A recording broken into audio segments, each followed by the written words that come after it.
చెప్పుకుని అది రిలీజ్ చేస్తే అది చూసి అదే బాగుందేమో అని అంటారేమో, ఎందుకంటే బట్ అలా కాదు సార్. బట్ నాకు తెలిసి మీరు నాతో 5 వర్షన్స్ చేయించుకున్నారు సార్, 5 వర్షన్స్ చేసాం. బట్ ఏదైతే మనం లాస్ట్కి చేసామో అదే కరెక్ట్ అని ఎందుకు నమ్ముతాను అని అంటే, ఫస్ట్ చేసిన వర్షన్లో అందరూ బాగా ఎక్కువ ఏడ్చేశారండి. రెండో వర్షన్లో ఏమో కొంచెం తక్కువ ఏడ్చారు. 3వ వర్షన్లో నేను ఎక్కువ అరిచాను, నేను ఎక్కువ ఏడ్చాను. 4వ వర్షన్లో 3 కలిపి ఉంటుంది. 5వ వర్షన్లో అభిరామ్ క్యారెక్టర్ ఉంటుంది. ఎగ్జాక్ట్లీ. సో ఎవరు కూడా ఆ సీన్ చూసినప్పుడు నాకు తెలిసి ఎవరు ఏడవలేదండి. ఒక చిన్న కన్నీటి పొర అలా ఉంటుంది మన సినిమా కాన్సెప్ట్ అది. సో మనకి చోక్ అయిపోతుంది. దిస్ ఈజ్ ఎనఫ్ అండి. ఇప్పుడు సినిమాల షూటింగ్ ఎలా జరిగిందో అదే క్లియర్గా ఒక డైరెక్టర్ కనుక పక్కకి వెళ్తున్నా పట్టుకుని సార్ మీరు ఇలా చెప్పారు, లేదంటే ఇలా చెప్పారు యాక్చువల్గా దిస్ ఆర్ సీన్ కదా అని. సో అందరం కూడా అంటే డైరెక్టర్ ఈజ్ ఎవ్రీథింగ్, ఓ మొత్తం ఫ్రేమ్ చేసండి కాదు. ఇఫ్ ఆర్టిస్ట్ ఇన్వాల్వ్ అయిపోయి ఉంటే ఇది సినిమా. ఆర్టిస్ట్ ఇన్వాల్వ్ అవ్వడానికి కారకుడు దర్శకుడే కదా సార్. బట్ అదే కదా చెప్తున్నాను నేను, దర్శకుడే టాప్ అని.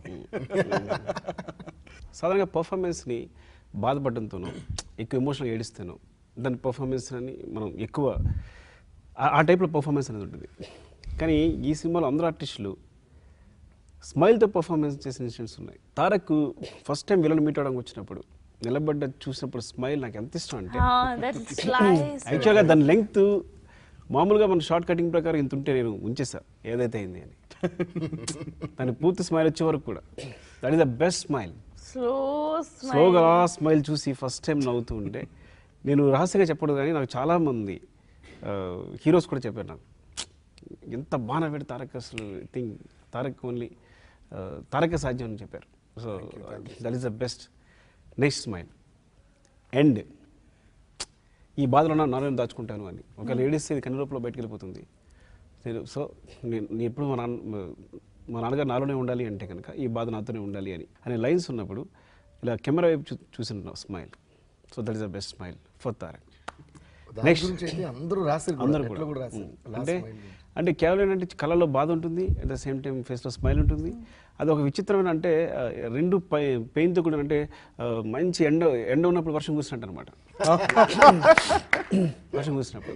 సో కవి అని కాదు, కవి అంటే పేపర్ మీద ఎవరైనా కవినే. పేపర్ మీద కలంతో రాస్తే కవి, ఇన్స్ట్రుమెంట్ మీద మ్యూజిక్తో రాస్తే కవి, వేలతో రాస్తే కవి, అలాగే ఫేస్తో ఎక్స్ప్రెషన్ రాసే కవి Tarak. 3 more smile I want to tell for you people.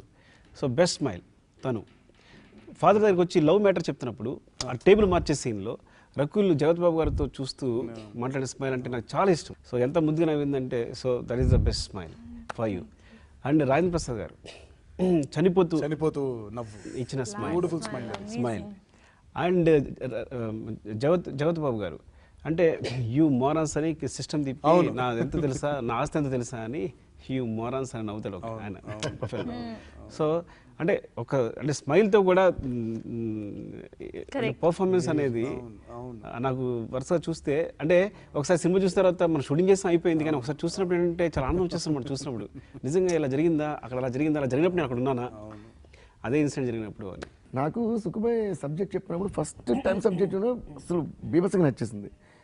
అప్పుడు క్లైమాక్స్ నెరేట్ చేస్తున్నప్పుడు ఫస్ట్ నుంచి హీరోకి మేనరిజం ఉంటుంది కదా, అది ఇది ఫైనల్ క్లైమాక్స్లో ఫాదర్ దగ్గర father is about to die అది మారుతా చేస్తున్నప్పుడు నాకు నిజంగా కొంచెం డౌట్ ఉండింది. అంటే అంత సెంటిమెంట్ సీన్లో ఇలా అంటూ ఎలా వస్తుంది అంటే I like the idea, but ఇది అవుట్కమ్ ఎలా ఉంటుంది, ఆడియన్స్కి ఎలా ఉంటుంది, అసలు నాకు ఎలా ఉంటుంది నాకు అర్థం కాల.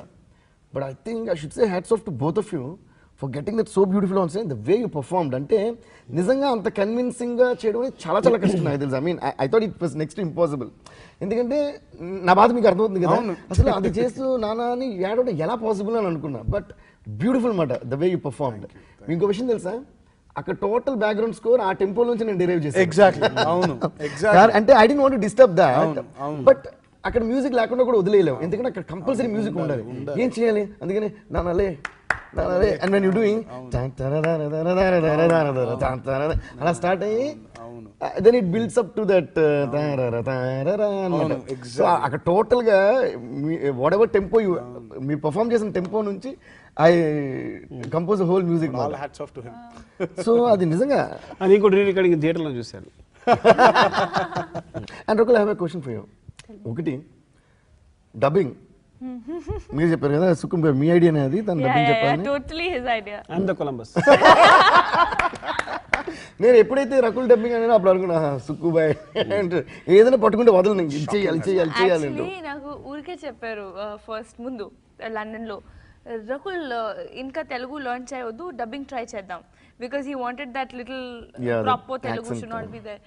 So I said okay okay. I thought మర్చిపోతారు సార్, మళ్ళీ ఇక్కడ ఇండియా 3 months షూటింగ్ ఉంది లండన్లో. Even I didn't take it seriously. ఇక్కడ వచ్చిన తర్వాత సడన్గా వన్ డే ఫోన్ చేసి డబ్బింగ్ ట్రయల్ ఎప్పుడు, డబ్బింగ్ ట్రయల్ ఎప్పుడు, సీరియస్ అంటే like then he called me, said try once. I went and I tried just for sir, and I was so nervous, I can't even tell you. And వినిన తర్వాత and I was like okay, put the rough track, the dubbing artist track, and when I heard my voice then I realized Chennai, I think it's working well on the character. నేను మామూలుగా వెళ్ళి నేను dubbing చేయడానికి వెళ్ళినప్పుడు అప్పటికే అమ్మాయికి first half కూడా complete చేసింది. సో ఒకసారి వేయండి అమ్మాయి వాయిస్ అన్నాను. నిజంగా అమ్మాయి చెప్పిందా అన్నాను. నిజంగా చెప్పిందండి, చాలా స్పష్టంగా పలికింది కొన్ని పదాలు అయితే. స్పష్టంగా పలకూడదు కూడా పలికింది. స్పష్టంగా పలకూడదు. సుకుమార్ గారి ఐడియా ఏంటంటే, సుక్కు గారి ఐడియా స్పష్టంగా పలకూడదని. ఈ అమ్మాయి వెళ్ళిపోయి అక్కడ స్పష్టంగా పలికేసింది. సార్ అమ్మాయి స్పష్టంగా పలికేసింది, ఇప్పుడు ఏం చేద్దాం అంటే ఏం చేద్దాం కానీ చేద్దాం. సుకుకి పర్ఫెక్షన్స్ కంటే ఫ్లాస్ ఎక్కువ నచ్చుతాయి.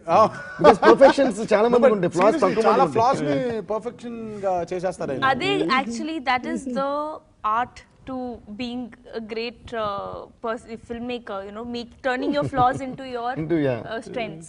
తనకి నేను క్వశ్చన్ అడుగుతా. ఇప్పుడు ఐ థింక్ నేను చూడాలని 30 days కదా డబ్బింగ్. ఈ సినిమాకి ఎన్ని అవర్స్ చెప్పాడు డబ్బింగ్? Any hours?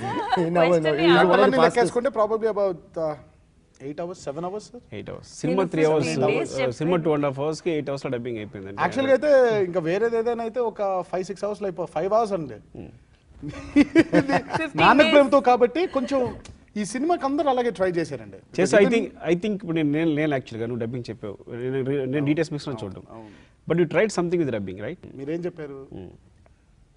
ఏదైనా ఆ పైలట్ లో ఉంటుంది కదా, అలా చెప్దాం అలా చెప్దాం అలా చెప్దాం అని, అలా చెప్పినట్టు చెప్పాను సార్. కొంచెం ఆ పైలట్ లో ఉన్నట్టు ఎక్కడో నాకు ఇదేంటి కొంచెం మనం ఫస్ట్ నుంచి కూడా ఈ సినిమాలో నాకు బాగా గుర్తు, మాట్లాడుకుంటున్నట్టు ఉండాలి, పోట్లాడుకుంటున్నట్టు కాదు, అందరూ సరదాగా మాట్లాడుకుంటున్నారు. హీరో మీరు అబ్జర్వ్ చేస్తే బాగా హై పిచ్ లో తను మాట్లాడేది ఓన్లీ నాన్నగారి దగ్గర వచ్చినప్పుడే లాస్ట్కి. ఆ ముందంతా కూడా చాలా నార్మల్ గా అంటారు. మీరు నాకు చెప్పింది చాలా గుర్తుంది, కనురెప్పలు ఎక్కువ కొట్టద్దు, ఐబ్రోస్ ఎక్కువ మూవ్ చేయొద్దు. ఎందుకనంటే బాగా తెలివిగలిగిన వాడికి లక్షణం అది, ఎదటి వాడు నన్ను గేజ్ చేయకూడదు అని అంటే నేను దొరకకూడదు అనేది. అది వాయిస్ లో కూడా చేస్తే బాగుంటుంది కదా అని అప్పటికప్పుడు అనిపించింది. అండ్ పప్పు వాజ్ అవర్ ఇంజనీర్, అండ్ తను కూడా చాలా హెల్ప్ చేశాడు నాకు. కూర్చొని ఎక్కడో ఇద్దరం ట్రై చేసాం, అసలు చాలా లో లెవెల్కి వెళ్ళిపోదాం, చాలా లో, నార్మల్ కంటే కూడా లో. ఇప్పుడు మామూలుగా బేస్లో మాట్లాడాలి అంటే కొంచెం మైక్కి దగ్గరగా వెళ్ళి కొంచెం వాయిస్ని పట్టి బేస్లో మాట్లాడతాం. ఇప్పుడు నేను ఏదో మాట్లాడుతున్నట్టు అనుకుందాం. బట్ ఈ ఫిల్మ్కి ఏం చేసామంటే మైక్కి కొంచెం దూరంగా ఉండి వాయిస్ బేస్లోంచి కాకుండా కొంచెం గేర్లోకి వెళ్ళేలాగా ట్రై చేసాం. బేస్ కంటే కిందకి వెళ్ళిపోతేనండి ఇప్పుడు అమ్మాయి అంటుంది కదా క్రాక్ అవుతుంది, సో అది మనం గేర్ వచ్చేటట్టు మాట్లాడతాం అనమాట.